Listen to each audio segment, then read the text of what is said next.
dont le titre est Quelques bénéfices d'une plus grande conscience de la grâce. Et aujourd'hui, on va continuer sur cet enseignement. Je voudrais d'abord vous faire lire un passage des Écritures dans Matthieu chapitre 6, le verset 33. Matthieu 6, verset 33, que je lis dans la version Machaïra.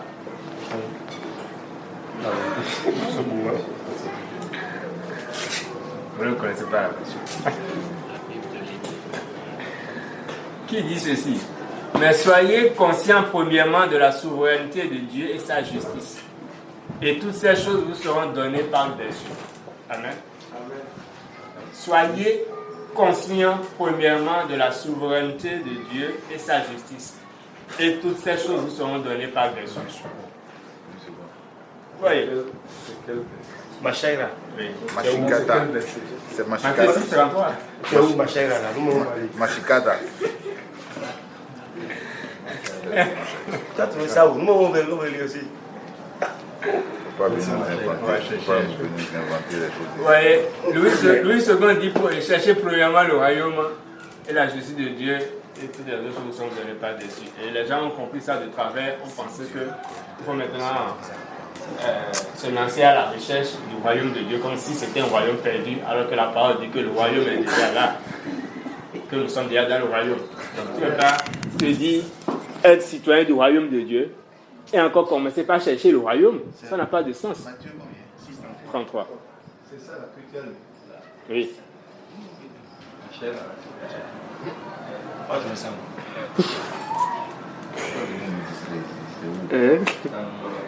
Ouais, il faut d'abord aller dans Play Store pour télécharger. On tape Machaïra, c'est ça?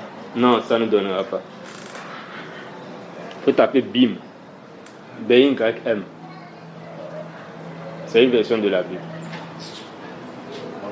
C'est en anglais. BIM, non, BIM c'est en français. B-Y-M. Et quand vous serez dedans, quand vous aurez téléchargé ça, et vous allez sur Matthieu 6,33 dans cette version-là. Et ça permet de faire des comparaisons avec au moins près d'une trentaine de versions. Donc c'est dedans que tu vas trouver Matthieu. Donc cette version précise qu'il s'agit d'être conscient premièrement de la souveraineté de Dieu et de sa justice. Et le point que je veux souligner là, c'est la conscience. Donc, précisons que c'est Jésus qui parle et qui dit « Soyez premièrement conscients de la souveraineté de Dieu ». Et il parlait dans quel contexte? Dans le contexte où les disciples semblaient inquiets. Et il leur disait « Mais vous ne vous inquiétez pas de ce que vous allez manger ni de ce que vous allez boire. Les oiseaux qui ne sèment, qui n'épaillent pas, qui ne moissonnent pas, sont nourris, ne manquent de rien. Et vous qui êtes les enfants de Dieu, à quoi une fois Dieu ne prendrait-il pas soin de vous? Et donc, il était en train de leur faire comprendre que la seule chose dont il doit être conscient, c'est de la souveraineté de Dieu et de sa justice. Laquelle justice nous permet d'avoir ce que nous ne méritons pas. Donc, ils doivent être dans cette conscience-là. En un mot, il est important qu'en tant qu'enfants de Dieu, nous ayons la conscience. Que nous soyons conscients de la souveraineté de Dieu, conscients de sa justice, conscients de sa grâce pour nous. Parce que tant qu'on n'a pas cette conscience-là, tu peux dire que tu es enfant de Dieu, mais tu vas continuer par te débattre, par lutter comme celui qui n'est même pas enfant de Dieu. Tu vas continuer par vivre dans un stress, dans l'angoisse. Tu vas paniquer comme celui qui ne croit pas en Jésus-Christ. Et il n'y aura pas de différence entre vous deux. Pourquoi? Parce que tu n'as pas la conscience. Et c'est ce sur quoi Jésus a attiré leur attention pour dire, oui, vous êtes mes disciples. Ils étaient avec Jésus. Donc, imaginez un peu la proximité. Ils étaient avec Jésus. Ils mangeaient dans le même plat que Jésus, sûrement. On peut se dire, ceux-là n'ont plus besoin d'avoir une conscience. Ils sont déjà avec le Maître. Mais non. Ça n'exclut pas que tu puisses paniquer comme tout le monde face à des situations. Et le seul moyen pour toi et moi de ne pas paniquer, quelle que soit la situation, le seul moyen pour toi et moi de prévaloir sur toute situation de la vie, car aussi longtemps que nous sommes sur la terre, il y aura des situations. Nous allons faire face à des défis comme tout le monde. Mais le seul moyen pour nous d'avoir le dessus sur tout cela, c'est lorsque nous serons conscients de la grâce de Dieu. C'est lorsque nous serons conscients de la souveraineté de Dieu. Plus nous sommes conscients de la grandeur de Dieu, de la souveraineté de Dieu, de la grâce de Dieu, plus nous allons jouir d'une paix qui surpasse toute intelligence, comme Jésus l'a dit. Jésus a dit qu'il nous laisse sa paix, la paix qui surpasse toute intelligence. Mais aujourd'hui, est-ce qu'on, dans le quotidien, est-ce qu'on voit cette paix-là? Est-ce qu'on jouit de cette paix-là? Et c'est le premier point qu'on va aborder aujourd'hui en termes de bénéfices, la paix et le repos. La paix et le repos de Dieu. Si réellement nous sommes enfants de Dieu, nous devons vraiment jouir de cette paix-là. Jésus l'a déjà rendu disponible. Il a dit, je vous laisse. Ça veut dire, c'est déjà là. Il n'est pas parti avec. Il a dit, je vous laisse ma paix. Non pas comme le monde la donne. Le monde aussi peut donner une paix. Mais c'est une paix éphémère, qui n'est pas durable. Mais Jésus dit, je vous laisse ma paix.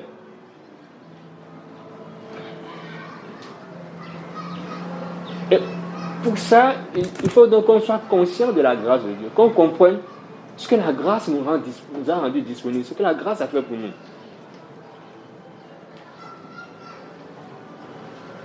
Beaucoup de personnes croient en Jésus, sont sauvées aussi, mais n'ont pas la paix en fait. Parce que ils ne sont pas libres. C'est pourquoi on voit des gens tout le temps encore en train de dire les sorciers, les démons, il faut combattre, il faut lier, il faut briser. Pourquoi? Ils n'ont pas la paix. Dès que la nuit, la personne entend un bruit quelque part, il pense que c'est un esprit qui est déjà venu. Merci, il ne commence pas à dire le feu. Pourquoi il n'a pas la paix? Tout le temps, on pense à réclamation satanique. J'avais fait telle chose en telle année, donc attention, je vais subir les conséquences de ça. C'est ça qui... Non. Je vais nous lire un passage des Écritures pour qu'on comprenne mieux ce que Jésus a fait pour nous. Nombre 35.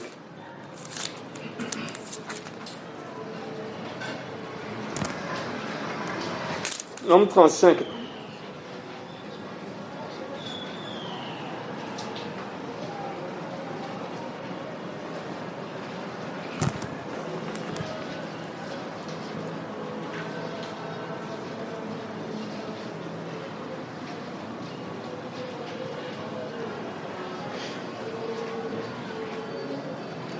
Je commence à partir du verset 22. Je voudrais qu'on puisse suivre attentivement. Il a dit, c'est Moïse qui parle au peuple, qui donnait les commandements, les instructions au peuple d'Israël.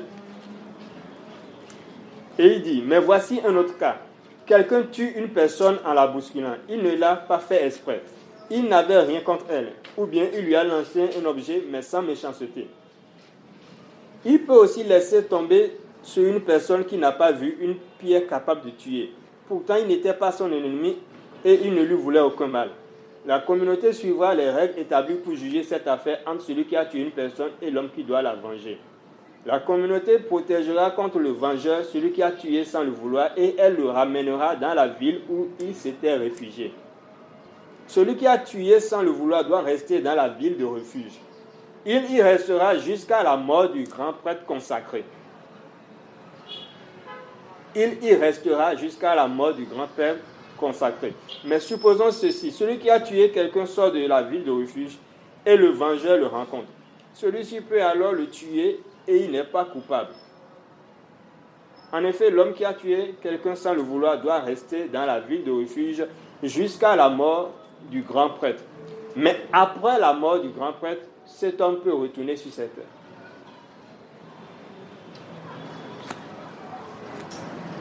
Nombre 35, verset 22 à 28. Bon, comme on le lit ainsi, on ne peut pas comprendre à première vue. Mais en fait, qu'est-ce que ce passage nous révèle? Ce passage révèle l'état de l'homme, de l'être humain, qui est comme ce criminel. qui a péché et qui était dans une ville de refuge.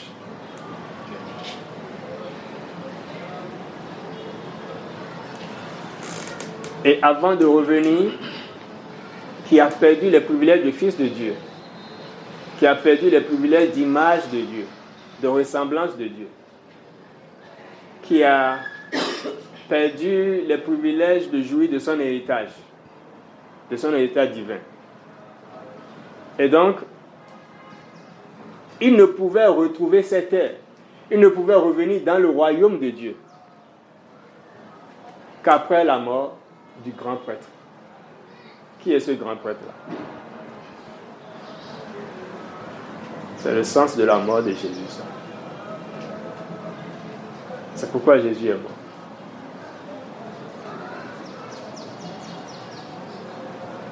C'est pourquoi il est devenu grand sacrificateur. Il fallait qu'il soit investi en tant que sacrificateur. Il fallait qu'il meure d'abord. Avant que nous puissions être les héritiers de Dieu, que nous puissions reprendre nos terres, reprendre notre héritage en fait, revenir dans le royaume. Donc la mort de Jésus, c'est... Dans notre enseignement, ce qui est dit là, c'est que la constatation de la mort du grand prêtre était le laisser passer pour le criminel afin de revenir sur cette terre sans être attaqué en fait. Parce que le criminel ne pouvait pas revenir sur cette terre, il devait fuir. Car celui qui l'a tué, les membres de sa famille pouvaient le venger, chercheraient à le venger. Donc il était devenu un fugitif qui abandonne ses biens, qui abandonne ses terres. Et sa seule prière, c'est que le grand prêtre puisse mourir. Vous pouvez imaginer ça? Comment tu peux prier pour que quelqu'un meure d'abord? Donc, tant que le grand prêtre n'est pas mort, lui n'a pas la paix. Lui ne peut pas retrouver son héritage. Il ne peut pas revenir prendre ce qu'il sait bien. Il reste toujours sous la condamnation. Et c'est seulement le jour où le grand prêtre meurt qu'il vient. Et en ce moment, personne ne peut plus l'attaquer. Il n'y a plus personne pour faire une quelconque vengeance contre lui. Rien. Et il reprend ses biens. Et c'est ça le sens de l'œuvre de Christ, du sacrifice de Jésus, qui est le grand prêtre. Hébreu nous le décrit comme étant le grand prêtre, le grand souverain sacrificateur. Et donc Jésus est mort pour nous permettre de devenir enfants de Dieu, héritiers de Dieu, de reprendre l'héritage en fait. Amen. L'héritage qu'Adam avait laissé, abandonné, fui, par sa désobéissance, par son péché. Comprendre cela nous donne de pouvoir alors mieux apprécier l'œuvre de Christ, de pouvoir mieux adorer le Seigneur, de pouvoir avoir vraiment une paix du cœur et savoir que nous sommes déjà bénis en fait. Parce que ce criminel qui est revenu sur cette terre, est-ce qu'il va encore vivre dans la conscience de ce qu'il n'a pas un héritage? Est-ce qu'il va vivre comme quand il était un fugitif? Mais il serait tout heureux parce qu'il sait qu'il a retrouvé ses biens. Et il vit dans cette conscience-là.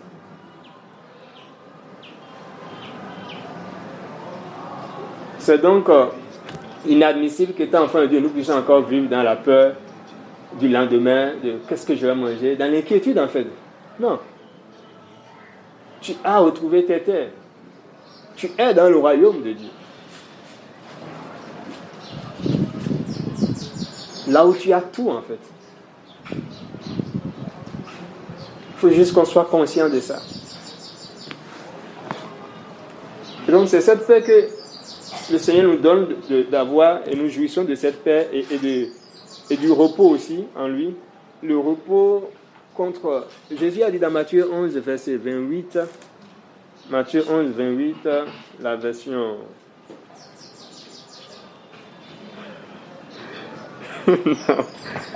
la version TPT. Matthieu 11, 28.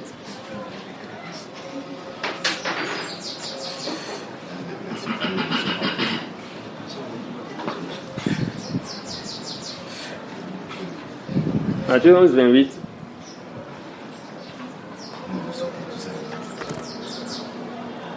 Il dit, es-tu fatigué de porter un lourd fardeau? Venez à moi. Je rafraîchirai ta vie car je suis ton oasis. Verset 29. Joignez simplement votre vie à la mienne. Apprenez mes manières et vous découvrirez que je suis doux, humble, facile à satisfaire. Vous trouverez en moi du rafraîchissement et du repos.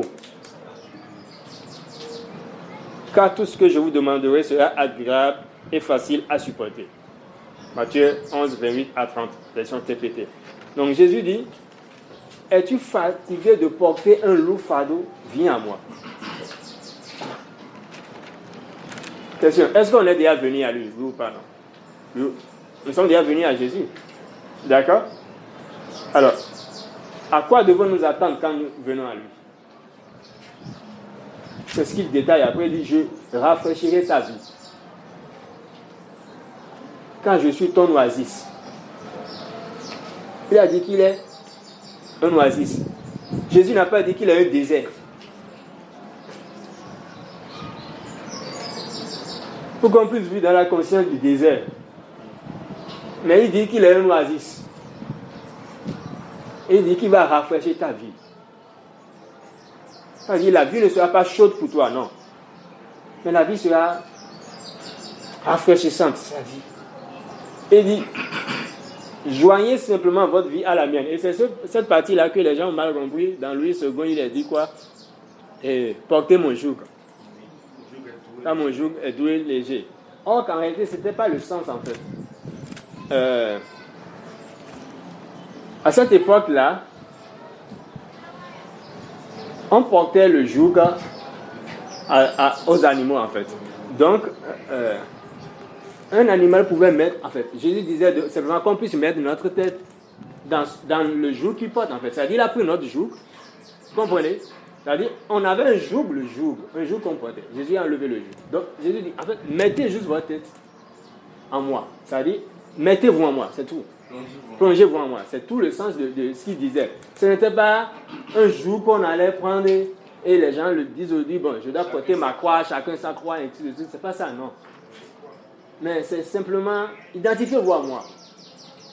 Identifiez-vous à ce que j'ai fait. Identifiez-vous à mon œuvre. Soyez en Christ, en fait. C'est-à-dire, mettez-vous en moi. C'est tout. Entrez à l'intérieur de moi. C'est tout ce qu'il disait.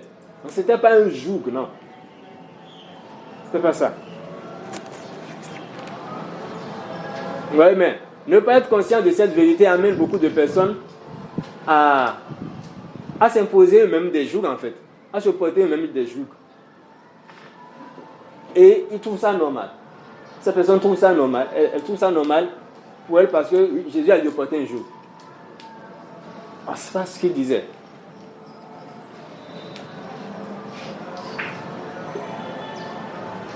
Il dit, vous trouverez en moi du rafraîchissement et du repos. Vous voyez, donc Jésus est vraiment venu pour nous donner du repos.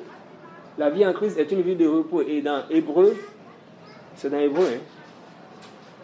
Hébreu 4, je crois. Hein? Hébreu 4,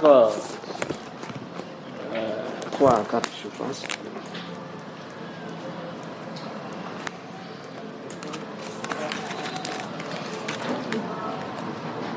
Voilà, Hébreu 4, 3. Nous avons cru, nous pouvons donc entrer dans le repos de Dieu. Dieu l'a dit, dans ma colère, je fais ce serment. Ils n'entreront jamais dans le pays où je leur ai préparé le repos. Pourtant, Dieu a fini son travail depuis la création du monde. En effet, il y a cette parole au sujet du 7e jour. Et Dieu s'est reposé le 7e jour de tout son travail. Hébreu 4, versets 3 à 4. Donc, la vie en Christ est une vie de repos. Nous sommes appelés au repos. Le repos dans lequel Dieu est. Depuis le 7e jour, Dieu est entré dans un repos. Et il nous invite à entrer aussi dans ce repos avec lui. Le repos dans lequel Dieu est entré, Dieu ne mène plus de combat. Est-ce que Dieu combat un démon encore? Et c'est dans ce repos qu'il nous invite. Il nous dit, viens dans ce repos-là. Viens rester à mes côtés dans ce repos. Tranquillement. Il dit, viens t'asseoir à ma droite, je ferai de tes ennemis ton marchepied. Il dit, garde le silence, je combattrai moi-même pour toi. Donc, la vie en Christ n'est pas une vie de lutte, de combat, non. Mais c'est une vie de tranquillité, de repos, de paix. Et la paix implique aussi, c'est l'hébreu shalom, qui veut aussi dire la sécurité. C'est une vie où on est en sécurité. Mais si tu n'es pas conscient de ça, de cette grâce-là, tu vas vivre la peur au ventre.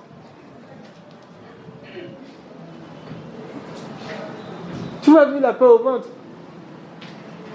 Même en circulation, tu vas te dire que tu n'es pas en sécurité. Tu vas craindre un accident. Il y a bien des personnes qui sont nées de nouveau, croient en Jésus, pourtant, avant de sortir de la maison, elles doivent lier les démons au carrefour, les démons à tel endroit d'abord. Lier tous les esprits d'accident qu'il y aurait. Pourquoi? Parce qu'elles ne se sentent pas en sécurité. Et elles pensent que leur sécurité viendrait des paroles qu'elles balbutient, qu'elles appellent prières, mais qui ne sont pas en réalité des prières. Mais qui sont beaucoup plus des paroles de peur, d'insécurité. Et elles vont dire, tout esprit temps. Ou bien avant de sortir, moi je me souviens, je faisais ça. Et un jour, c'était en 2011, le Seigneur m'a interpellé. Depuis que j'ai arrêté ça, avant de sortir, parce que c'était dans une assemblée où c'était comme ça, c'était ce qui était enseigné. Donc, avant de sortir, il fallait oindre son front d'huile, d'onction, oindre ton moyen de déplacement et tout. Voilà, bah, et c'était comme ça, tu te disais donc que tu es protégé.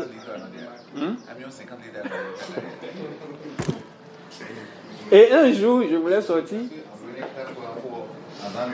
Oui, mais c'était un bon moyen de vente pour eux. C'était un bon moyen de... C'est du business. Et un jour, je voulais sortir et j'ai pris encore l'huile. Et je voulais encore... Voilà. Quand j'entends cette voix intérieure qui me dit, l'huile là, c'est quoi? Je dis, huile d'onction. La voix continue. Je pense que c'est le Saint-Esprit qui me dit, ok. Huile d'onction. Dans l'huile là, il y a quoi? C'est l'onction de qui? De l'onction du Saint-Esprit. Il me dit, et le Saint-Esprit est où? Et je dis, mais il est en moi. Il me dit, ok. Donc, le Saint-Esprit est en toi. Donc, l'onction là est déjà en toi. Donc, dans lui, là, tu cherches quoi? Une puissance. La puissance, elle est déjà en toi. La puissance qui va te protéger, là, est déjà en toi. Mais comment alors peux-tu mettre plus ta foi dans une huile que tu aurais passée sur le front, plus que en la présence de la puissance du Saint-Esprit lui-même, le détenteur de l'onction là. C'est-à-dire le détenteur de l'onction est déjà en toi. Mais toi, malgré que tu as déjà en toi le détenteur de l'onction, tu es plus focalisé par l'huile. Et tu as foi que tu es protégé seulement quand tu aurais mis l'huile. C'est depuis ce jour-là que j'ai arrêté ça en fait. Parce que inconsciemment, quand je vais, je reviens et je ne fais pas d'accident, dans mon subconscient, c'est parce que j'ai passé l'huile. Or que ce n'était pas ça. C'est Dieu qui te garde, qui te protège. Tu es son enfant. Vous voyez un peu. Oui, indirectement, sans le dire, mais ma foi était dans lui. Et non en Christ. Et c'est pourquoi Jésus a dit, mais quand le Fils de l'homme reviendra, Luc 18, verset 8, est-ce qu'il va retrouver la foi sur la terre? Parce qu'aujourd'hui, en fait, c'est comme si les hommes, beaucoup de personnes n'ont plus la foi. Les gens sont dans les assemblées, mais ils n'ont plus la foi en Christ. La foi a été détournée de Christ pour les choses de Dieu, pour les choses dites de Dieu, pour des symboliques. Mais la foi n'est plus sur Christ. Car la foi en Christ n'est pas matérielle en fait. Mais aujourd'hui, les gens disent qu'ils ont foi plus que lorsqu'ils peuvent toucher du doigt en fait la chose. C'est en ce moment seulement qu'ils disent qu'ils ont foi. Il peut sortir tranquillement en fait. Alors que non. Que je passe d'huile ou que je ne passe pas d'huile, que je fasse une quelconque prière ou pas, je dois être conscient de ce que je suis en sécurité. Amen. Que je prie ou pas avant de dormir, je dois être conscient de ce que je suis en sécurité. Ma sécurité ne dépend pas de mes paroles, mais elle dépend de celui qui vit en moi. Et en moi vit le Tout-Puissant. Un Jean 4 disait, le plus grand habite en moi. Amen. Le plus grand. Parce qu'on réalise ça. Mais la vie en Christ est juste une vie de conscience. On dit, le plus grand habite en toi. Pourquoi tu auras peur? De qui tu auras peur? Même si Satan se présente devant toi, pourquoi tu auras peur? C'est une question de conscience.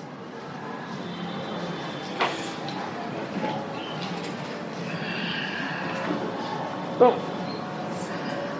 aujourd'hui, plus je comprends cette grâce de Dieu, et j'en suis conscient, même en circulation, quand je suis par exemple sur moto et je sais, mais un véhicule, un truc là, veut venir, serre un peu trop.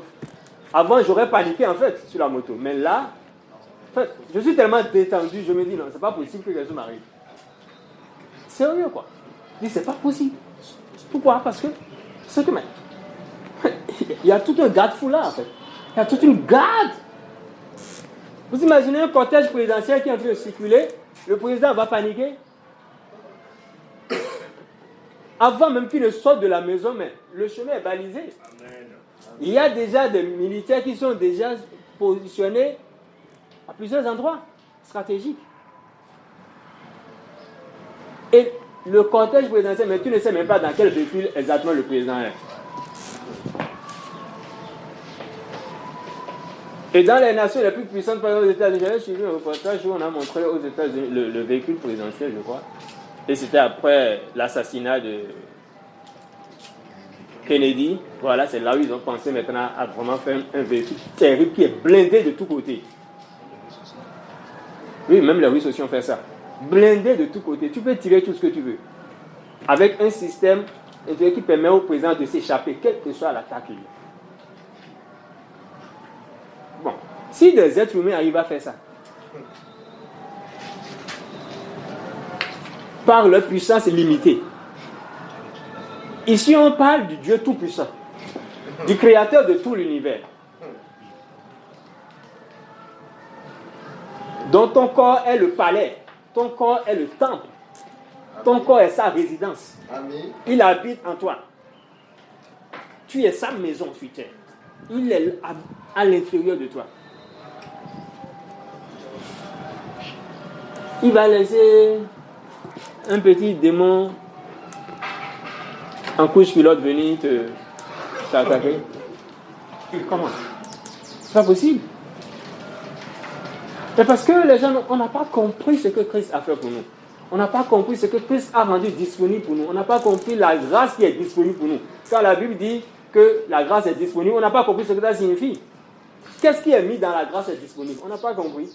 On continue encore par lutter, par se débattre par soi-même, afin d'obtenir ce qui est déjà disponible. Conséquence, on se prive nous-mêmes de la paix, du repos. Et chaque jour, on se débat pour espérer avoir un peu de paix, un peu de repos. Alors que Christ a rendu disponible pour nous toute la paix, tout le repos, toute la tranquillité, toute la sécurité. Tu n'as même pas dit, je libère le ministère des anges. C'est pas ça, c'est pas ton affaire. Les anges savent que leur ministère doit être libéré.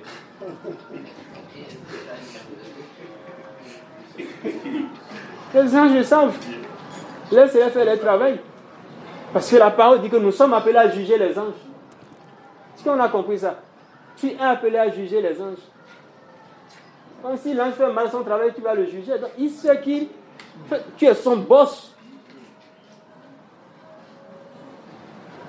Il connaît son travail.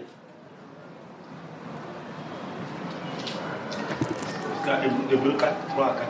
Oui. On va lire une version. La version anglaise de TPT. Hébreux 4, 3 à 4. Il dit, pour ceux d'entre nous qui croient, la foi active la promesse et nous faisons l'expérience du royaume du repos confiant. Pour ceux d'entre nous qui croient, la foi active la promesse et nous faisons l'expérience du royaume du repos confiant. Car il a dit, j'ai été attristé par eux et j'ai fait un serment solennel. Ils n'entreront pas dans mon repos. Les œuvres de Dieu ont toutes été achevées depuis la fondation du monde. Car il est dit dans les Écritures que le 7e jour, Dieu s'est reposé de toutes ses œuvres. Amen. Il dit, pour ceux d'entre nous qui croient, la foi active la promesse et nous faisons l'expérience du royaume du repos confiant. La foi active la promesse. La foi active la promesse. Et nous faisons l'expérience du repos confiant. La foi active la promesse. Voyez un peu. Donc, c'est pas la prière qui... non, ce n'est pas ta prière qui va activer ça.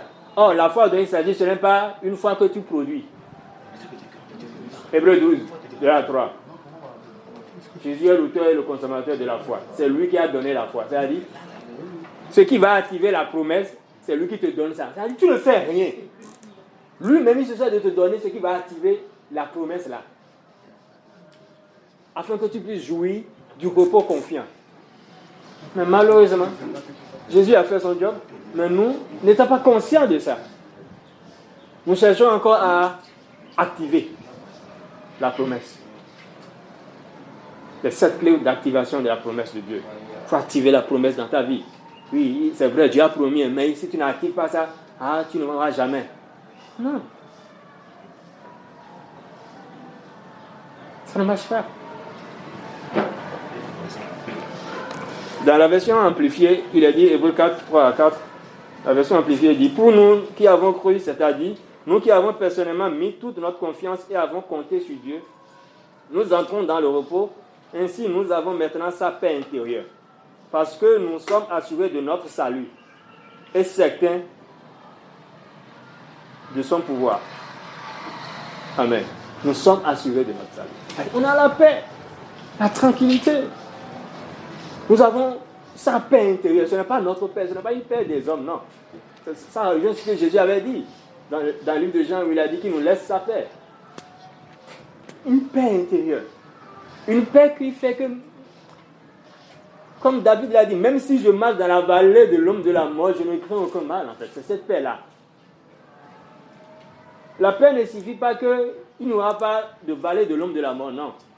Mais ça signifie que même si je me retrouvais dans ce que les hommes appelleraient vallée de l'ombre de la mort, moi je ne crains aucun mal.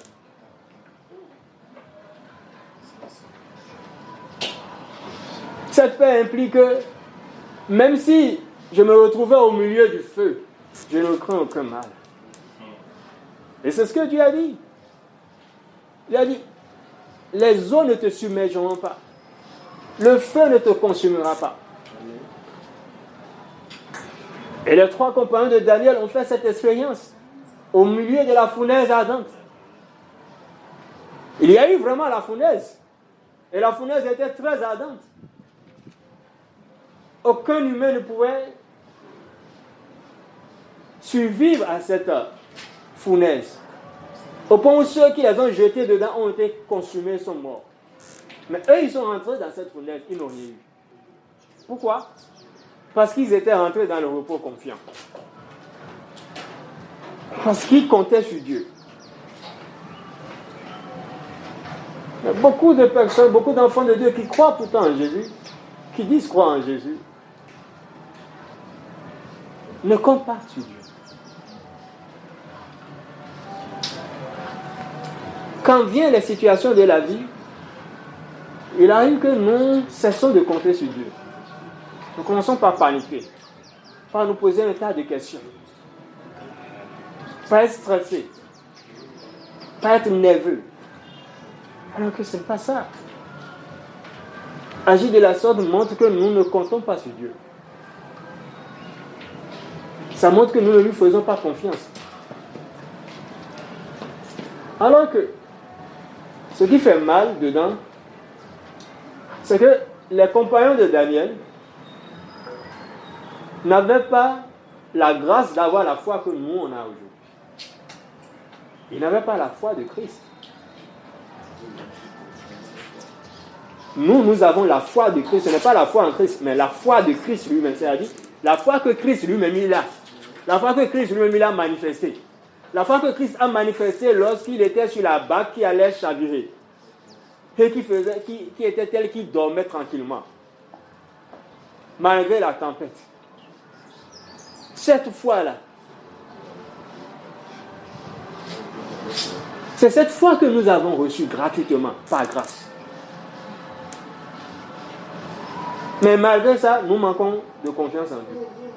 Nous manquons de compter encore sur Dieu. Alors que des gens qui n'avaient même pas cette foi-là, les compagnons de Daniel n'avaient pas cette foi de Christ, pourtant ils avaient confiance en Dieu.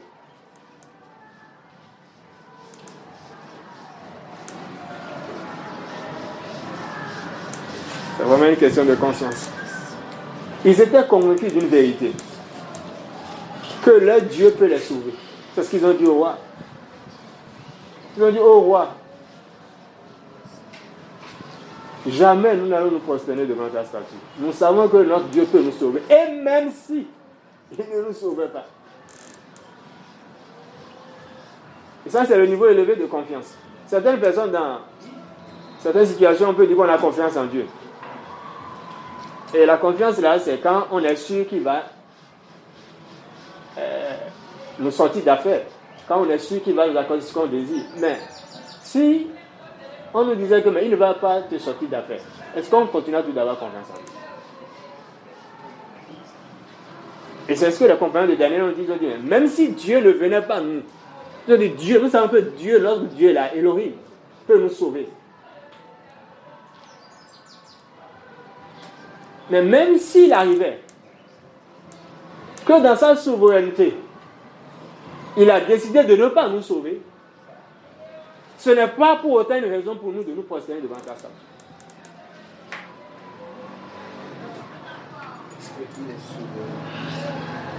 C'est la confiance absolue en Dieu et que nous devons vraiment manifester. Et cela ne vient que par la conscience de la grâce de Dieu, la conscience de ce que nous sommes dans le repos, la paix du Seigneur. Également, une plus grande conscience de la grâce nous permet de pouvoir être à l'abri de toute malédiction. Nous avons vu le cas du peuple d'Israël dans Nombre 23, que Balaam n'a pas pu maudire. Balaam a dit, mais ce que Dieu a béni, je ne peux pas maudire ça. Il n'a pas pu le maudire. Malgré tous les autels, c'était 7 autels que Balak a bâtis. Et ça signifie en fait, c'était le haut niveau, c'était la plénitude, ça veut dire la perfection. Donc, tout ce qui était possible, humainement possible, tout ce qui pouvait être fait pour maudire le peuple d'Israël a été fait par Balak. Mais malgré ça, c'était impossible que Balaam puisse maudire le peuple d'Israël. Pourquoi? Parce que Dieu a béni le peuple d'Israël. Et la parole dit dans Proverbe 10, verset 6, qu'il y a des bénédictions sur la tête du juste. Or, nous avons compris, nous sommes tous d'accord, nous nous appelons ici des justes. Nous avons compris que nous sommes des justes. Mais est-ce qu'on est conscient qu'il y a des bénédictions sur nos têtes là? C'est ça la grâce. Ce que la grâce nous a apporté. Il y a des bénédictions sur nos têtes. Et Proverbe 12, 21 dit, aucun malheur n'arrive au juste. Aucun malheur. Après, certains vont te dire, non, il a dit que le malheur atteint souvent le juste. Si tu veux que le malheur t'atteigne souvent, bon vent à toi. Le malheur va t'atteindre. Souvent, on va dire, tous les 3 mois, le malheur va venir t'atteindre. Ça, c'est toi, ça. Tout est une question de conscience. David était dans la conscience que le malheur peut l'atteindre souvent. Et le malheur l'atteignait souvent. Mais Salomon a dit non. Pour moi, le malheur ne peut pas atteindre le juste. Et donc, les deux n'ont pas menti. Mais chacun a exprimé ce dont il était conscient. Et donc, chacun vivra ce dont il est conscient. Si tu es conscient que le malheur peut t'atteindre de temps en temps, le malheur va aussi venir t'atteindre de temps en temps. Mais si tu es conscient que jamais le malheur ne peut t'atteindre, jamais le malheur ne pourra vraiment t'atteindre. Pourquoi? Parce que tu es conscient de ça. C'est tout. Et donc, la grâce de Dieu nous donne d'être à l'abri de toute malédiction. Galates 3, verset 13 à 14 dit dans la version TPT que Jésus-Christ a dissous. C'est TPT, oui. TPT, il a dissous, il a absorbé toute malédiction. Ça veut dire, ça n'existe plus. Mais malheureusement, récemment, il y a un passage de l'Écriture qui m'est venu à l'esprit, qui est souvent cité par ceux qui défendent le fait qu'on peut quand même être maudit, et c'est après être maudit qu'on prie maintenant pour enlever la malédiction et tout. Je retrouve vite le passage. C'est dans Genèse 12, 3, où il est dit que Dieu dit à Abraham, je bénirai ceux qui te béniront et je maudirai ceux qui te maudissent. C'est ça, hein? Conséquence, certaines personnes qui défendent le fait que des enfants de Dieu peuvent être encore sous malédiction, et c'est à coup de prières, de jeûnes, d'offrances sacrificielles qui vont briser ces malédictions-là. C'est ce verset qu'ils utilisent en fait pour étayer leur argumentation, alors que c'est faux et archi faux. Voilà pourquoi il est important qu'on aille rechercher les textes originels, rechercher le texte hébraïque. Quel est le mot qui a été employé? Quand on va faire cette recherche, on se rend compte qu'en fait, ce n'était pas ce que Dieu disait. Le mot qui était employé quand Dieu a dit « quiconque va te maudire », le mot qui était employé premièrement pour ce maudit-là, c'est le mot hébreu « mekalesha ». Mekalesha qui veut dire en fait malédiction. Tout à fait. Mais le deuxième mot qui a été employé, où il dit « quiconque te maudira sera maudit », en fait, il disait « quiconque va te manquer de respect ». C'était la traduction du mot ça en fait. C'était quiconque va te manquer du respect, Dieu va le maudire. Mais le maudit là, ce n'était même pas maudit. Mais Dieu va lui, et c'est le mot Aor, hébreu Aor, qui veut dire que Dieu va le détruire complètement. C'était ça. Donc en réalité, Genèse 12, 3 disait ceci: je bénirai ceux qui te béniront, et je maudis, et je détruirai complètement quiconque te manquera du respect. C'est tout ce que Genèse 12, 3 disait.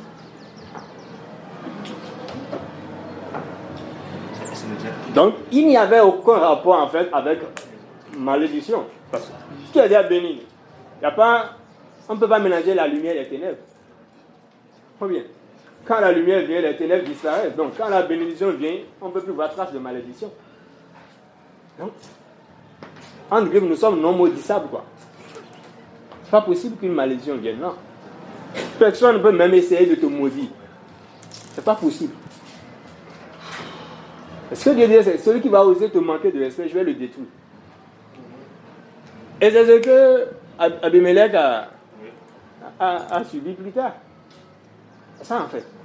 Quand tu comprends ça, tu es détendu face aux attitudes des gens envers toi. Tu n'as même pas à t'énerver ou à dire ça, moi tu fais ça. Non, laisse la personne partir. Tu es détendu, c'est pas toi. Si tu as manqué de respect, c'est pas toi. Dieu va le gérer si Dieu a pu le gérer d'une manière. Et si quelqu'un te manque du respect, tu n'es pas n'importe qui, tu es le fils du roi. Amen. Tu as une autorité. Et si quelqu'un te manque du respect, je vais le détruire complètement. C'est une promesse de Dieu. Et on a lu dans Hébreux 4 tout à l'heure que, dans la version TPT, que la foi active la promesse.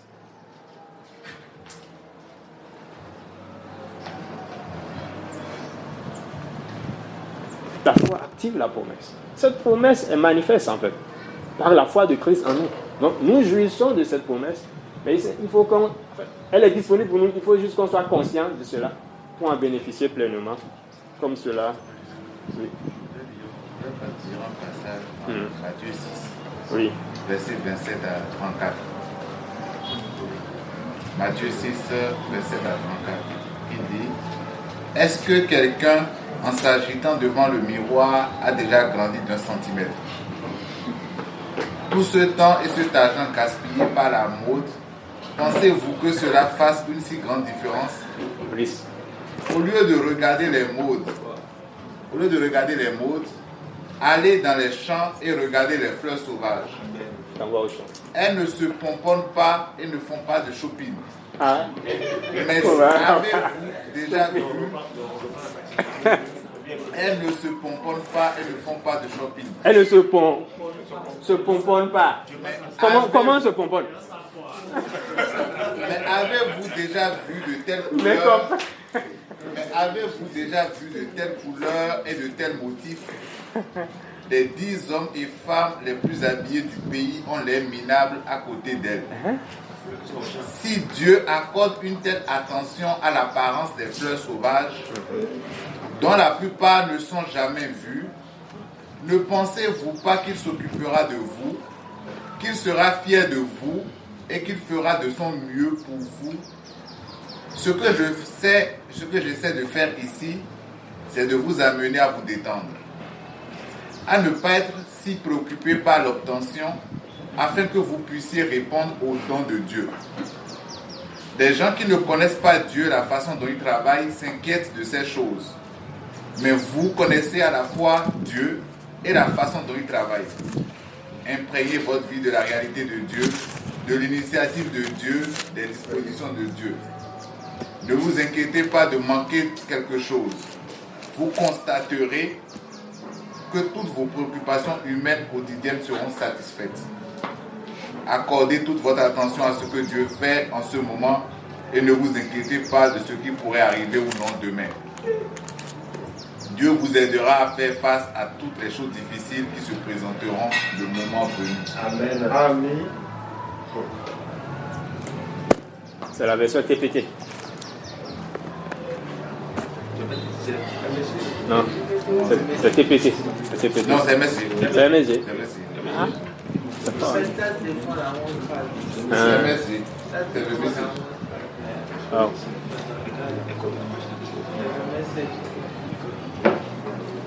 Machine, moi j'ai une question.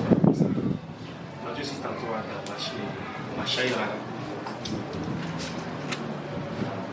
Ah, ça fait de machine.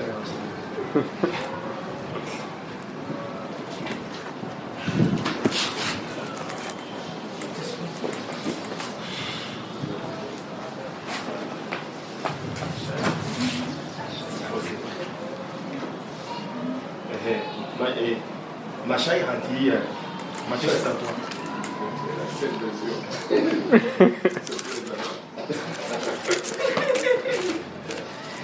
Machaï a dit, et d'abord je lis, voilà, il dit, cherchez premièrement le royaume, ça c'est d'Élohim, voilà, et sa justice, et toutes ces choses vous seront ajoutées. Est-ce que on a appris depuis le 40 ans? Maintenant, Machaï a dit, mais soyez conscients premièrement de la souveraineté de Dieu et sa justice. Et toutes ces choses vous seront données par-dessus. Maintenant, moi, ici, là, je veux savoir, il dit, mais soyez conscients premièrement de la souveraineté de Dieu et de sa justice. Je veux savoir, est-ce qu'il y a quelque chose sur la souveraineté de Dieu ou qui vous échappe ou quoi? Parce que là, il a juste parlé de deux choses. Souveraineté et justice. Et si vous êtes conscient de ces deux-là, c'est bon, quoi. D'accord? Et si je comprends bien le message, c'est la conscience. La vie, j'ai mis de conscience. Maintenant, il dit soyez conscient de la souveraineté de Dieu. Or, le second avait parlé de chercher.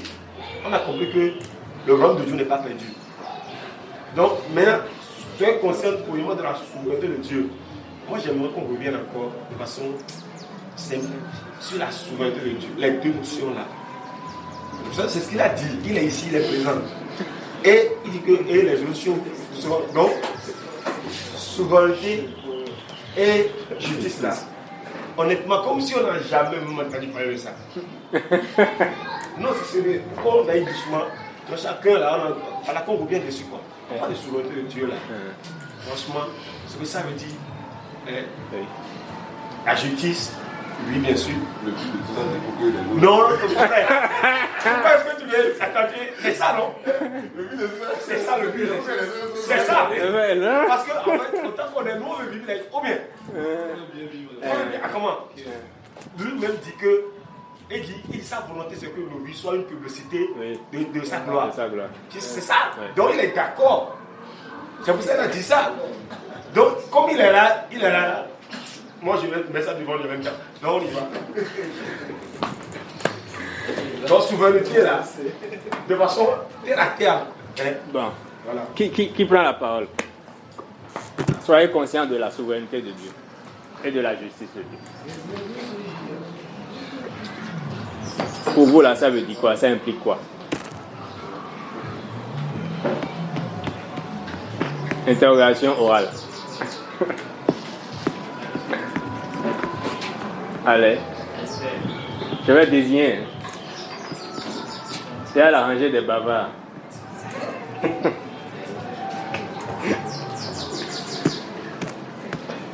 Souveraineté de Dieu. On chante Dieu est souverain, non? Mais maintenant on s'était. Il est souverain. Il est souverain. Voilà le moment. Il est souverain là. Être conscient de sa souveraineté là, ça signifie quoi? Oui.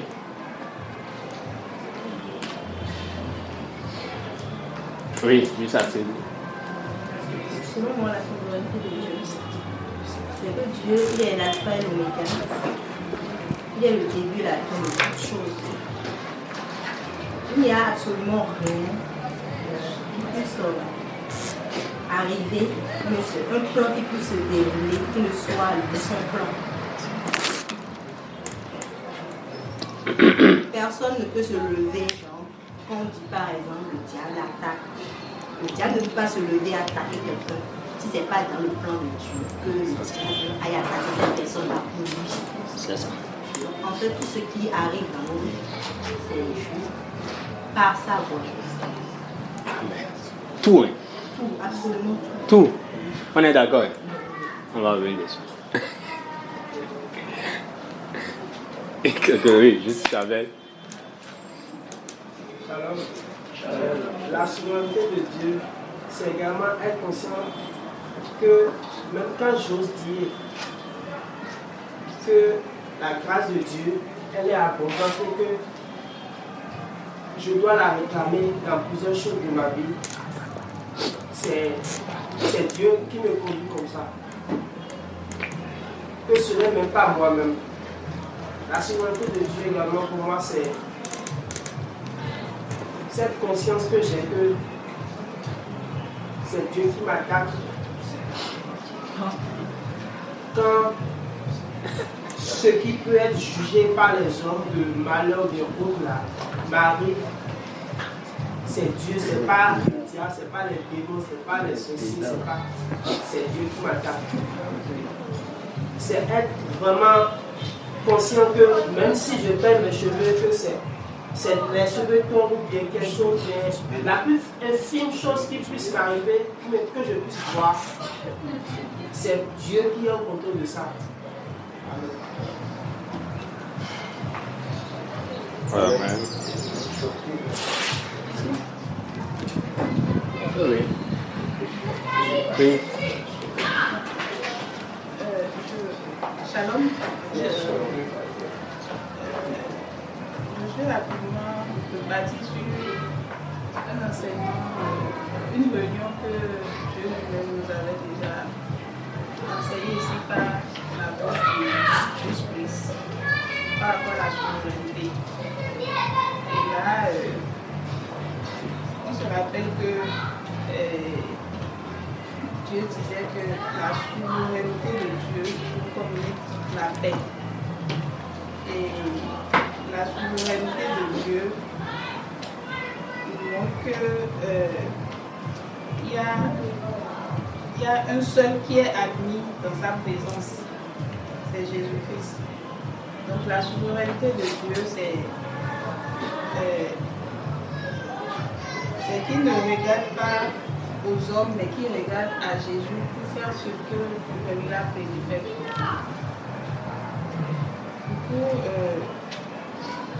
la souveraineté de Dieu, c'est le fait qu'il n'exécute que ce qu'il a pensé et ce qu'il a prévu faire.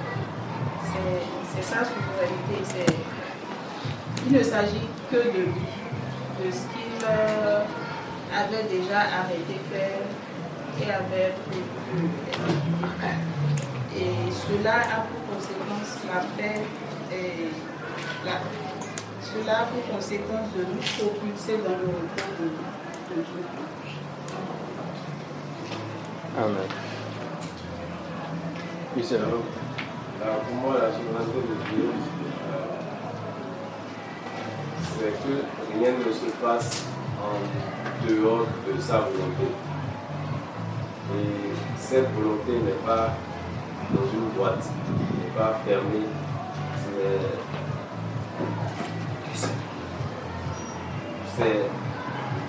C'est-à-dire que Dieu, dans sa souveraineté, dire qu'il est souverain, c'est que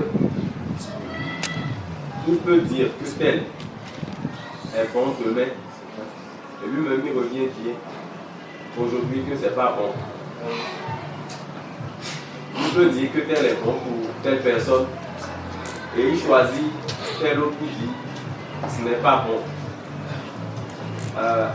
Ce n'est pas qu'il revient sur sa parole où il change, mais comme on le dit, en fait, le but, c'est de nous faire du bien. Quoi qu'on soit, on ne va pas le mettre pour dire hier il avait dit tel, donc ça doit rester tel, ça ne change pas. On ne le met pas, en fait, on ne met pas cette volonté-là dans une boîte pour dire c'est tel, ça a été hier et ça reste ainsi toujours. Amen. Amen. Oui. Alors, dans la lecture que le frère a fait, il doit parler de souveraineté et justice. En l'autre partie, on parle de chercher le royaume des cieux par-dessus tout et tout ce que vous sera donné. Donc, d'abord, il y a la conscience la conscience de la souveraineté de Dieu, de sa justice. Il y a d'abord le lien entre la souveraineté et la justice. Cherchez le royaume des cieux et tout vous sera donné. Il y a toujours un lien entre le fait de chercher et le fait de tout avoir. Parce que si on n'est pas conscient que Dieu est suprême, il est au-dessus de tout, il est souverain. Et que quel que soit ce qui va se faire, sa justice va étayer tout. On ne peut pas vraiment comprendre qu'il est là et avoir cette paix qu'on doit avoir en nous. Donc c'est moi la compréhension que j'ai faite. Parce que si tu es conscient qu'il est au-dessus de tout et que toi tu mets toujours ta confiance en lui, tout te sera donné dans sa justice. Très bien. oui. Je vais c'est en fait, quand il dit d'être conscient de la souveraineté de Dieu et de sa justice, c'est ça. C'est-à-dire, Dieu a rendu un verdict. C'est ce qu'on dit, non? Les hommes de la loi, les juristes qui sont venus, Dieu a rendu un verdict, c'est ce qu'on dit. Voilà. Donc, le verdict de Dieu, c'est pour dire que la justice, la juridiction suprême de tout l'univers a rendu est au-dessus de toute autre justice qui peut prévaloir sur la terre. C'est-à-dire la conscience de la souveraineté de Dieu. C'est dans ce cas de celui, c'est comprendre qu'en réalité, Dieu étant, on l'appelle le juge de l'univers, je ne sais plus le passage, le juste juge comme le juge de tout l'univers, je crois. Il y a aussi un passage qui parle de ça. C'est-à-dire, son verdict rendu, c'est-à-dire, lui qui a décidé par sa façon à lui de déclarer les êtres humains justes devant lui. C'est-à-dire, pour lui, est au-dessus de tout ce qui peut être rendu comme autre verdict. Amen.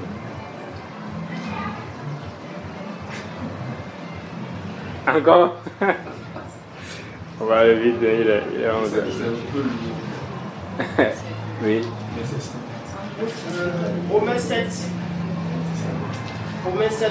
verset 12 secondes, le verset 22.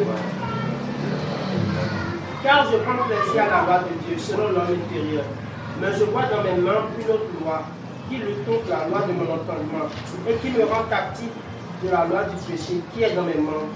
Misérable que je suis, qui me délivrera du corps de cette mort. Et à la fin, il dit, gloire soit rendue à Dieu par Jésus-Christ notre Seigneur. Et donc moi-même, je suis par l'entendement esclave de la loi de Dieu, et je suis par la chair esclave de la loi du péché. La souveraineté de Dieu, c'est de savoir que ce que tu penses à l'intérieur de toi-même, et que tu juges selon moi, et que tu juges bon ou bien mauvais, c'est la volonté de Dieu à ton égard à cet instant précis. Le royaume de Dieu, il ne viendra pas. Les Écritures l'attestent. Il est déjà là, pas aujourd'hui. L'Écriture le dit, mais depuis. Le royaume est déjà là. Maintenant, être conscient de la justice et de la souveraineté de Dieu dans ce monde pour ta personne. Excusez-moi les autres, c'est ne pas dire que ouvrir la loco, la loco ne peut pas dire il est en train de tomber dans l'huile. Excusez-moi, il est en train de tomber dans l'huile et que genre il est indépendant de l'huile. Non. La loco que je suis conscient que. Ah, donc tu es à loco.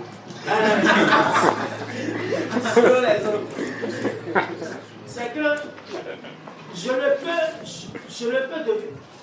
ne peux être, mais je ne suis pas loco sans l'huile.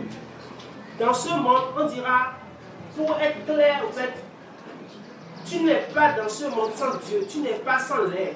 Tu es dans l'air. Quand tu penses que tu es dans une position même, c'est la position que l'air te donne en tant qu'être humain même, que tu as, qui fait que tu es quelque chose. Ce n'est pas toi-même qui décide. Donc, la souveraineté de Dieu, c'est savoir que c'est Dieu qui nous conduit. Amen. Merci.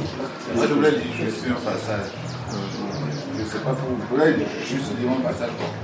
Éphésiens 1, 11 à 12. Il dit, c'est en Christ que nous découvrons qui nous sommes et ce pourquoi nous vivons. Bien avant que nous n'entendions parler de Christ et que nous n'ayons des espoirs, il avait l'œil sur nous. Il avait des desseins sur nous pour une vie glorieuse faisant partie du dessein global qu'il élabore en tout et en chacun.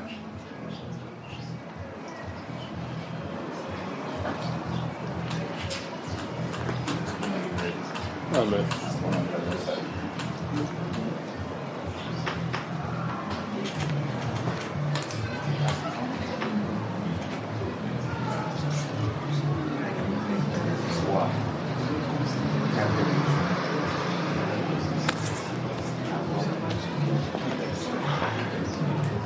Honnête.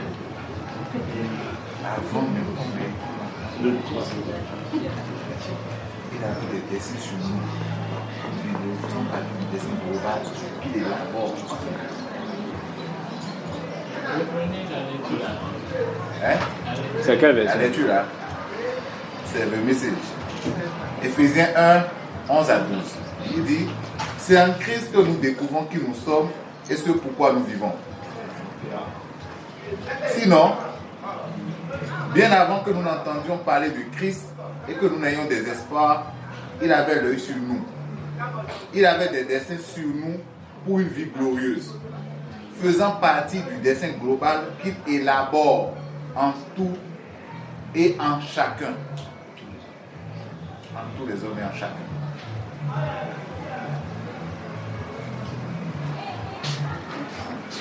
C'est-à-dire, le bénéfice que nous avons étant en Christ, c'est juste que nous découvrons qui nous sommes.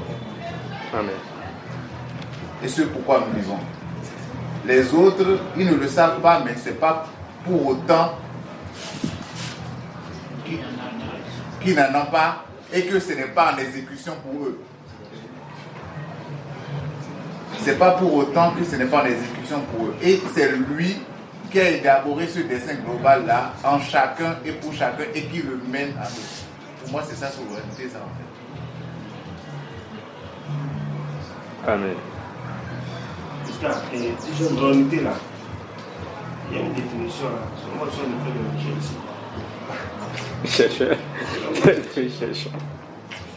Et il dit que la souveraineté se définit en droit comme la détention de l'autorité suprême, c'est-à-dire d'un pouvoir absolu. La souveraineté, selon le droit là, c'est la détention de l'autorité suprême. Et c'est-à-dire d'un pouvoir absolu. Maintenant, ma chère dit que il faut être conscient de la souveraineté de Dieu et de sa justice. Et dans l'intervention du frère, c'est un des trucs de lui qui m'a vraiment accroché. Il y a une forte relation entre la souveraineté et la justice de Maman. Amen. Tu ne peux pas détacher. En fait, pour mieux comprendre la souveraineté, en fait, c'est bon de prendre les deux et pouvoir comprendre ça en fait. En fait, ici je comprends, c'est l'autorité suprême, l'autorité absolue. C'est l'autorité suprême et l'autorité absolue en fait. Et soyez conscients de la souveraineté de Dieu. Donc de lui c'est lui l'autorité suprême, l'autorité absolue. Et de sa justice.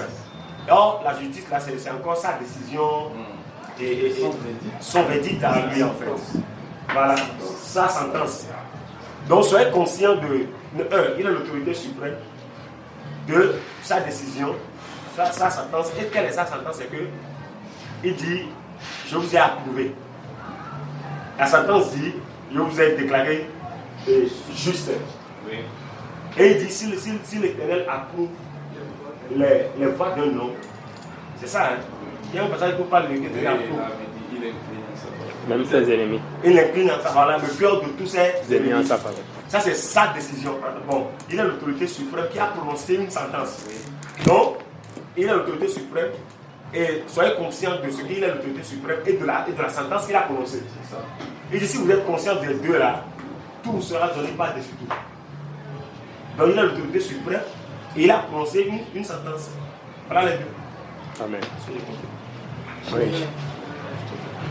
Je vais abonder dans ce sens où que le mot chercher le royaume de Dieu vient donner aussi vraiment toute sa force dans l'organisme. Parce que c'est un peu pour parler du self-control, le contrôle de soi-même. Donc, si tu es conscient que la justice de Dieu est au-dessus de tout, toi-même, tu ne vas pas aller hors de toi et faire ce qui n'est pas dans la volonté de Dieu. Quel que soit ce qui arrive, tu te concentres, tu dis, Dieu a le dernier mot et sa justice est meilleure que ce que moi-même je vais faire par moi-même.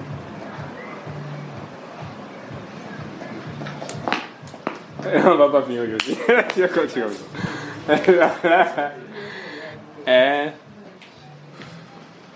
Je vais résumer rapidement avant de poser une question en fait.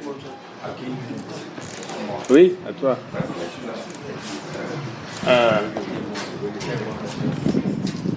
Il y a beaucoup d'éléments de réponse ce que vous avez dit qui sont pertinents. En un mot, la souveraineté de Dieu signifie que Dieu est le seul boss qui fait ce qu'il a prévu de faire, ce qu'il a écrit d'avance, avant la fondation du monde. Les bavards. Offrande pour bavardage. Donc Dieu étant souverain, il fait ce qu'il a prévu avant la fondation du monde de faire. Il amène à exécution cela à la lettre. Rien ne s'y ajoute, rien ne s'y retranche. Juste Astride a parlé de ce qu'il est l'alpha et l'oméga. Et que dans sa vie, tout ce qui arrive vient de Dieu. On est d'accord. Et il est vraiment important qu'on comprenne et qu'on accepte dans sa globalité cette phrase-là. Parce qu'on peut le dire comme ça, mais quand nous sommes face à des situations de la vie courante, ça nous échappe des fois. Et c'est normal. On réagit d'une certaine manière. C'est normal. C'est lui-même qui a encore prévu que tu réagisses de cette manière-là. C'est aussi ça, sa souveraineté. La réaction que vous avez eue dans la situation n'est pas une réaction isolée, mais c'est la réaction qu'il avait écrite d'avance que vous devez avoir, que vous avez eue. On se dit, mais comment telle chose m'arrive? Non, comment telle personne m'a fait ceci? Comment il va me dire telle chose? Non, ça ce n'est pas normal. Est-ce que celui-là est vraiment un enfant de Dieu? Oui, il est vraiment un enfant de Dieu. C'est Dieu qui l'a amené à se comporter de cette manière-là. Oui, c'est ça la souveraineté de Dieu. Tout ce qui nous arrive vient de Dieu. C'est ça, hein? Alpha, Oméga. Et quand on va rechercher le vrai sens de Alpha, Oméga, Alpha qui veut dire commencement, c'est ce qu'on dit. Mais il faut qu'on comprenne, ça signifie l'initiateur de toutes choses. Toutes choses, sans exception. Ce que tu appelles malheur, bonheur, tout ce que tu peux nommer, c'est lui qui a initié ça. Il n'y a même pas de malheur en fait, parce que tout ce qui se passe, c'est lui qui a initié ça. Il y a guerre en Ukraine, qui a initié ça? Dieu. C'est Poutine. Hein? C'est Dieu. Qui a inspiré à Poutine de commencer la guerre? Qui a initié? On a dit initiateur, on n'a pas dit exécutant. Poutine n'est qu'un exécutant. Mais l'initiateur même, quand on va le plus loin, on dit, mais qui a initié ça? Qui est caché derrière tout ça là? C'est lui. Il y a des dictateurs dans des nations là. Qui a initié ça? Ça choque, hein?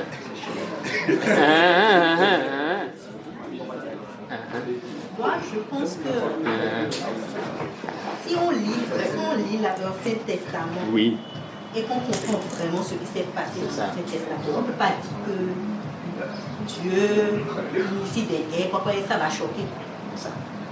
Parce que dans l'Ancien Testament, les Israélites, il les envoyait tuer, massacrer des milliers de personnes. Il dit femmes et enfants, tuez-les tous. Des femmes, des enfants, des femmes enceintes. Des femmes enceintes, bébés. Il dit tuer tout. Quand vous allez conquérir une ville, cette ville est anathème. Même les produits, propres, rien ne doit rester vivant, on doit tout tuer, même les bébés. Et c'est Dieu même qui dit ça aux prophètes.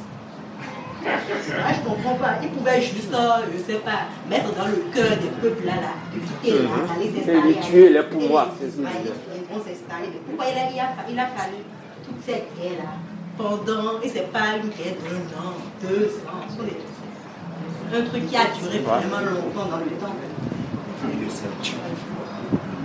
C'est ça. Quand on comprend l'Ancien Testament, encore moi, plus rien ne me choque.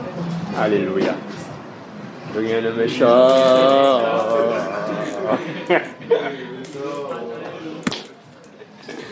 Alors, donc, c'est un peu ça, la souveraineté de Dieu. Derrière toute chose qui se passe, il est important qu'on ait à l'esprit que c'est Dieu l'initiateur. Il est l'alpha. Et il n'est pas que initiateur pour que quelqu'un d'autre puisse finir ça. Mais il est encore l'oméga.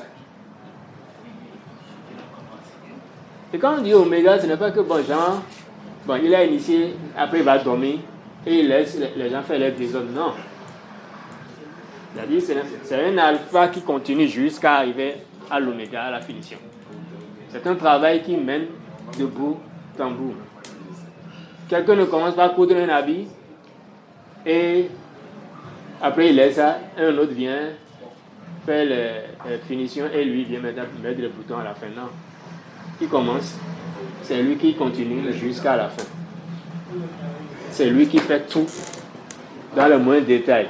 Il utilise ces créatures comme exécutants de son plan qu'il a qualifié de parfait, de merveilleux. Mais malheureusement, nous les hommes, nous voyons souvent les créatures qu'il utilise comme exécutants, on les pointe du doigt, on pense que ce sont eux qui sont les initiateurs et les finisseurs, que ce sont eux qui sont en train d'agir. Oh non, eux-mêmes, ils sont sous contrôle. Parce qu'on a vu la définition de souveraineté, c'est-à-dire il fait ce qu'il veut. Un souverain fait ce qu'il veut, comme il veut, avec qui il veut, sans avoir à rendre compte à personne. Et c'est dans ça que nous sommes. Tout le monde est un instrument dans la main de Dieu. Tout le monde. Dieu a bien compris, tout ce que vous pouvez citer, tout le monde. Tout le monde. Et chacun fait juste ce que Dieu, dans sa souveraineté, a résolu qu'il fasse. Il est impossible que quelqu'un puisse faire dans l'univers une chose que Dieu n'avait pas écrite à l'avance. Impossible. Si quelqu'un réussit à faire quelque chose que Dieu n'avait pas écrit à l'avance, et qu'on est d'accord avec ça, et qu'on dit oui, c'est possible, nous sommes ainsi en train de conclure que Dieu n'est plus souverain. Nous sommes ainsi en train de conclure qu'il n'est plus souverain, et qu'il partage la souveraineté désormais avec quelqu'un d'autre. Parce que s'il est vraiment souverain, ce qu'il a résolu, personne ne peut changer un iota dedans. La parole d'Ésaïe 14, 27 à 29, que l'Éternel a pris une résolution. Qui va s'y opposer?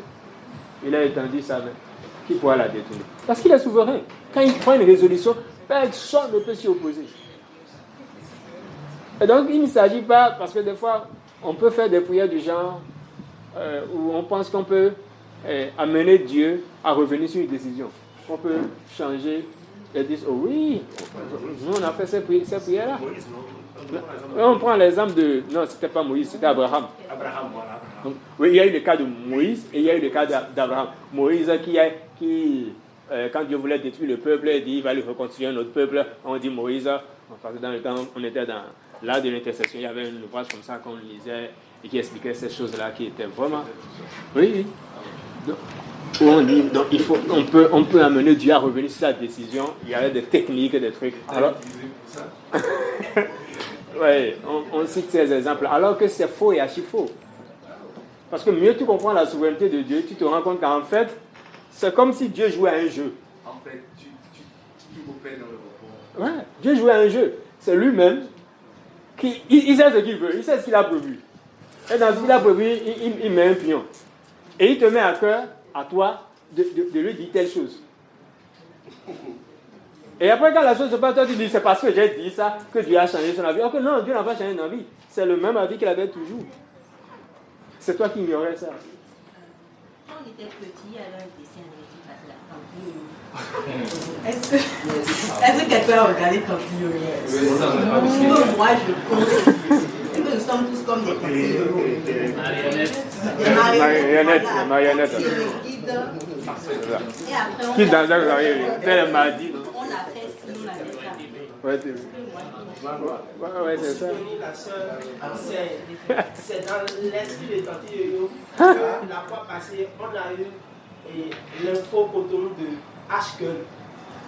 La dame qui a pris Ah. c'est Dieu. C'est celle qui a apporté. Ça va faire mal, les pensées vont être crispées, mais c'est Dieu. Ok, en fait. C'est qui? C'est qui a fait ça? Non, il faut laisser ça. On va parler de ça. On a tous lu un passage où Dieu disait que lui cherchait un esprit qui allait entrer dans le cœur de l'endroit là, Oui. pour qu'il puisse mourir.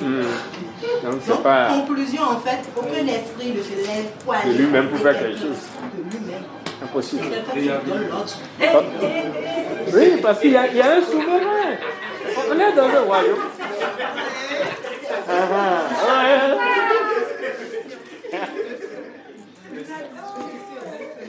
Refusez. Refusez. Refusez.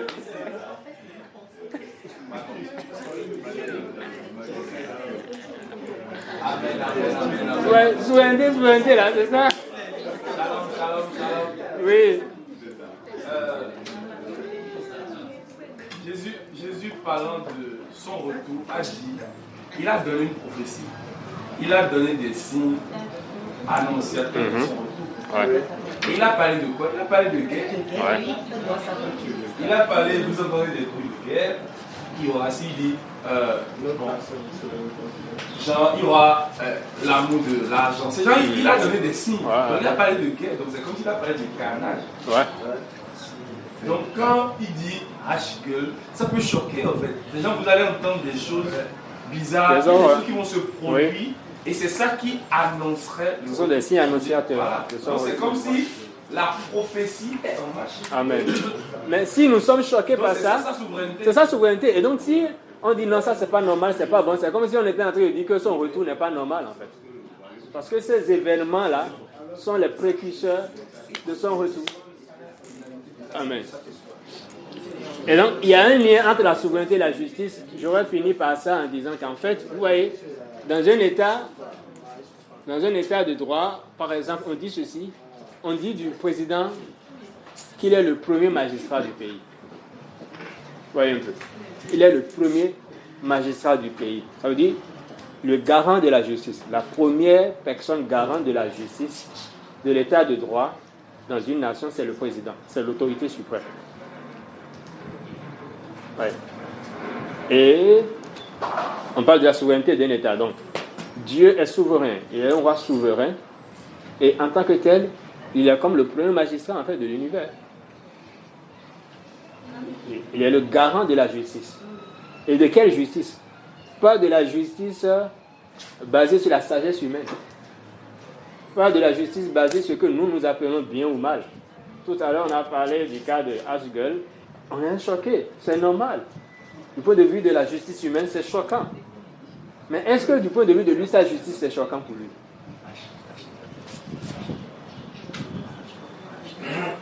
Parce que sa justice repose sur ce que lui veut. Sa justice repose sur ce que lui il a écrit d'avance, ce qu'il a décidé. Donc, il n'a que faire de nos émotions. Qu'on soit d'accord avec ça ou pas, on est obligé de s'y conformer, de faire avec. C'est ça la souveraineté. On dit, la souveraineté, le lien de la souveraineté et de la justice, c'est que les décisions de justice te sont imposées. Et c'est sans recours. Tu ne peux pas faire un appel, un appel de la décision. C'est impossible que tu fasses un appel de la décision. C'est sans recours. C'est lui qui a décidé, il est souverain. C'est normal. Il n'y a pas de souci que ça te fasse mal. C'est normal, il n'y a pas de souci. Mais que ça te fasse mal ou pas, c'est sa décision. Tu avales ça comme ça. Donc c'est ça le lien entre la souveraineté et la justice de Dieu. Et pour nous, sa justice signifie quoi pour nous? Il nous offre ce que nous ne méritons pas.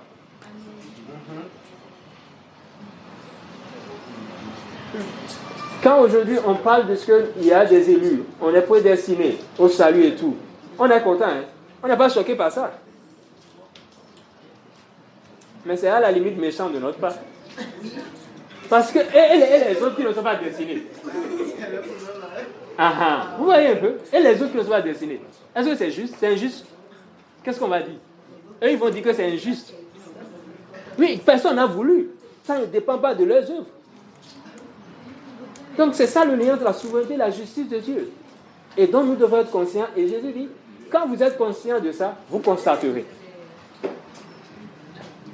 Vous constaterez le bienfait de Dieu s'exprimer dans votre vie. Donc simplement, soyons conscients de cette grâce en fait qui repose sur la souveraineté et la justice de Dieu. C'est vrai que du point de vue humain, ça peut choquer dans certains aspects. Il y a d'autres aspects où on est content parce que ça nous semble nous arranger. Mais les parties où ça semble nous affecter, on dit non. Ça, là, oui, souveraineté de Dieu, mais non, il n'y a aucun mais dans la vie. Jésus a parlé de oui et amen. C'est oui et amen. La souveraineté de Dieu, c'est ça. La souveraineté de la justice de Dieu, c'est ça. C'est oui et amen. Point. Et tu continues. C'est un oui et amen. Il dit je suis d'accord. Amen veut dire je suis d'accord. Je suis d'accord, c'est tout. On est simplement d'accord. Oui, pour finir. L'heure est avancée.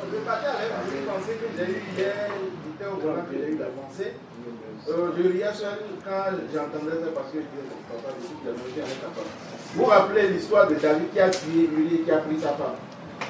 Et Dieu lui-même l'a poussé à tuer Uri et l'a poussé à prendre la femme de Uri. Okay? Et après, il vient donner une sentence que l'épée ne se loiera jamais de sa maison. La maison de David là, c'est la maison de qui? Si on regarde l'histoire et après comment Jésus parle, en réalité la maison de David c'est la maison de Jésus. C'est lui qui a les descendants, c'est lui, et c'est pour cela qu'il dit qu'on l'appelle fils de David. Donc il vient, il dit après que l'épée ne se loiera jamais de sa propre maison. Lui-même, et il dit ça. Puis Jésus vient plus tard et il dit que lui n'est pas venu amener la paix, il est venu amener l'épée. Il n'est pas venu amener la paix, mais il est venu amener l'épée. Et qu'on entendra des bruits de guerre, une nation se lèvera contre une nation, une autre contre une autre. Et j'étais au volant, je ne me disais même pas, j'allais quand j'entendais, j'ai fait ça exprès afin de confirmer que sur la terre, il doit y avoir un chaos jusqu'à mon retour. Ce monde doit gémir à tel point que les gens n'auront plus envie de rester sur la terre. Les gens vont voir, les gens auront envie de quitter carrément la terre. Mais à vous, j'ai donné de comprendre ces dessins que c'est moi qui suis derrière ça et qui suis en train de dérouler pleinement mon plan. Et plus tard, j'entendais encore que quand je dis l'épée ne se loiera jamais de sa maison, ça c'est une facette que je te montre. L'autre facette est que je suis en train de dire que vous, ma parole qui est l'épée de l'esprit, ne se loiera jamais de vous. Amen. Parce que je vous l'ai donné. Vous voyez, la malédiction qu'on pourrait faire comme malédiction est une bénédiction en réalité pour nous. Mais l'épée ne se loiera jamais de la terre. Il y aura de la décapitation, il va tuer les gens. Et en réalité, quand ça arrive, on fait comme dans Proverbe où il dit que quand les méchants périssent, on pousse des cris de joie. C'est-à-dire, on voit que Dieu tue les gens, on dit waouh, big boss. Dieu a rendu justice. Et on appelle ça, il a rendu justice parce qu'en réalité, c'est ce qu'il fait qui est la justice. C'est ce que papa fait là. Tout ce qu'il fait, est justice. Ce n'est pas par rapport à l'acte que la personne a posé. Non, c'est ce que lui fait. Il est la justice. Et il est souverain. C'est pour cela que le gars est justice, il est souverain. Donc, c'est-à-dire qu'il ne faillit jamais. Quelqu'un qui ne faillit jamais, qui est juste dans toutes ses voies. C'est pour cela qu'il dit plus tard qu'on ne lui demande pas des comptes et il ne rend de compte à personne. Parce qu'il n'est pas injuste, il ne faillit pas. C'est quelqu'un qui peut faillir, dont le plan peut échouer, que tu peux lui demander des comptes, mais tu aurais dû, tu peux te corriger si il ne faillit pas. Donc on ne lui demande pas de compte et il ne rend pas de compte à quelqu'un. Il se lève, il exécute ses plans. Nous, notre poursuite, c'est là. Et c'est ça toute la différence, c'est que c'est ça qui donne la paix totale au repos. Tu sais que même Satan là, c'est le premier possédé. Lui, il ne peut posséder personne. C'est lui qui est même possédé le serviteur qu'on utilise. Donc il n'a pas. C'est le meilleur serviteur. Il est un serviteur fidèle. Fidèle. Et vous savez, Satan aussi au jugement lui dira pour un fidèle serviteur, entre dans la joie de ton maître. Mais la joie de son maître là, pour lui c'est l'enfer. Pourtant c'est la même parole. Pour un fidèle serviteur, entre dans la joie de ton maître. Ça dépend en réalité de ce qui t'a attribué et cela tu en jouis paisiblement. Pour finir, peut-être ça va déranger, mais bien aimé, soyons à l'aise avec ça. Si tu peux chanter du matin au soir de riche, il s'est fait pauvre à la croix, afin que par sa pauvreté, nous soyons enrichis. S'il t'a pas choisi dans les riches, tu finiras pauvre, mon gars. C'est pas que Il faut qu'on soit à l'aise avec ça.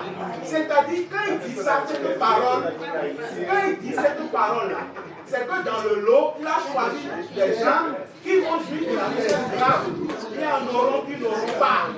Mais moi, ou parole, mais malgré ça, tu vas passer, tu es fier, tu es heureux. Il dit ce que j'ai cru. Il est heureux. Il se donne courage et bien. Ils sont à l'aise avec la chose de notre père. Il te donne courage et bien. On sera en train de dire ça en attendant. Vas-y, il est à quoi? Amen. En attendant, tous ceux qui sont ici.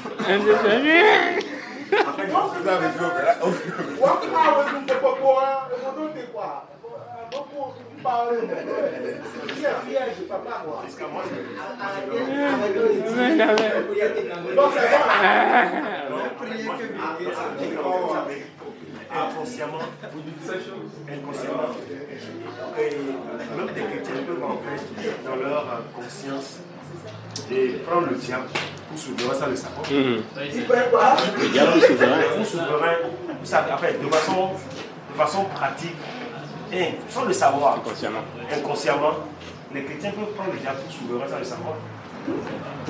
Ils le prennent pour souverain. Sans le dire. Sans le dire, hein, mais vraiment le penser. L'attitude. Dans leur attitude, comportement. Dans la perception qu'ils ont du Voilà. diable. On peut en fait prendre le diable pour le souverain sans le savoir. Puisque si on est d'accord que c'est la souveraineté, c'est l'autorité suprême, que ça va dire, ça veut dire que si on doit plus penser à quelqu'un, si on doit se préoccuper le plus de quelqu'un, dans notre pays, si on dit que par exemple, je prends le Bénin, que c'est le père qui est le souverain. Donc s'il y a la décision de quelqu'un dans une affaire qui doit nous préoccuper le plus, qu'on doit rechercher, c'est ce que lui dit. Maintenant, si un chrétien peut être beaucoup plus préoccupé par ce que le diable fait, c'est technique, par les démons et tout, ça veut dire en fait que c'est lui, inconsciemment, là, les ruses du diable, le diable. Ça veut dire quelque part, sans le réaliser, voilà, on pense que c'est lui le souverain. Parce qu'on est préoccupé par lui. Si on est conscient qu'il n'est rien, parce que si dans un pays, le Bénin par exemple, on arrive à un point où la décision du président du tribunal, de la première instance, ne nous préoccupe, ne nous dit rien. Et qu'on est préoccupé par ce que le premier magistrat du pays, c'est-à-dire le père, c'est ça qu'on est préoccupé par ça. On oublie le reste là. Ça veut dire qu'on est conscient que c'est lui l'autorité suprême. Mais si maintenant dans le fonctionnement, on est maintenant plus préoccupé par ce que Satan dit ou fait. Satan est en train de faire quoi ici? Elle ne fait quoi ici? Ça veut dire quelque part, c'est lui qu'on est en train de prendre. On prend pour souverain. Pour souverain. Oui. On élève en fait. On adore Satan sans se le dire. Parce qu'il n'a pas parlé juste de souveraineté, là il a dit souveraineté de Dieu. De Dieu, oui, de Dieu. Donc on peut prendre quelqu'un d'autre pour souverain. Pour souverain. Et si tu prends quelqu'un d'autre pour souverain, ben. Bien aimé, enlevons de nos têtes là, les sept pensées qu'on nous a données à l'école. Il n'y a pas de démocratie avec Dieu. Dieu ne connaît pas de démocratie. C'est pour ça que dans nos États, on est choqués quand les choses se passent. C'est quoi la démocratie? Chacun dit ce qu'il veut, chacun fait ce qu'il veut. Avec qui? Avec Dieu. Il ne connaît pas ça. Lui ne connaît pas de démocratie. Et maintenant, il a souveraineté. Quelqu'un qui est de l'État qui exerce son depuis le temps le monde existe. Le concept de démocratie est récent. Très récent donc. Très récent. Dans la pensée de Dieu, ce n'est pas la démocratie. Parce que la démocratie implique la libre expression, le libre choix et tout. Or, dans la souveraineté de Dieu, personne n'est libre de faire ce qu'il veut. On est d'accord. Parce que si chacun est libre de faire ce qu'il veut, alors le souverain n'a plus sa place. Voilà, il ne s'agit plus d'une souveraineté absolue, mais la souveraineté deviendrait partielle, partagée entre plusieurs institutions. Et là, on a saucissonné la souveraineté. Or, la souveraineté de Dieu, c'est important de préciser, la souveraineté de Dieu est une souveraineté absolue, sans partage. Parce que dans le monde, dans le fonctionnement des nations, des États, la souveraineté est partagée. Il y a le pouvoir judiciaire, le pouvoir législatif, le pouvoir exécutif.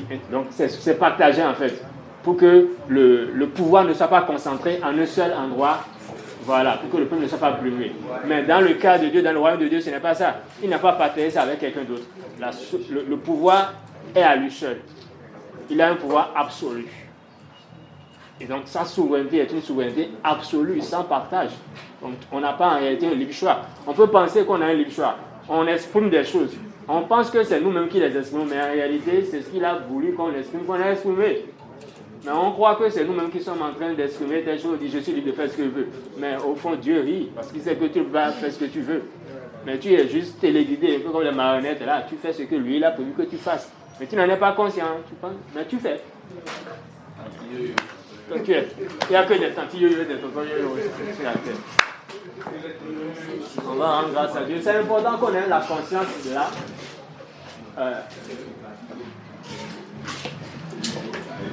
De la grâce de Dieu qui repose sur sa souveraineté et sa justice. Parce qu'on bénéficie de la grâce à cause de sa souveraineté. Parce que ce qu'il a décidé pour nous, ne peut pas changer. Dieu a dit que tu es béni. S'il n'est pas souverain de manière absolue, ça veut dire que ça peut changer. Un être humain peut venir changer ça. Un démon peut changer ça. Mais cette souveraineté et cette décision, ce décret qu'il a pris, disant que tu es béni de toute sorte de bénédiction, ne peut pas changer parce qu'il est souverain et il a pris le décret. C'est ça Jésus. Il ne peut pas se dénier lui-même, il ne peut pas revenir sur la vie. Non. Et mieux on est conscient de ça, plus on vit après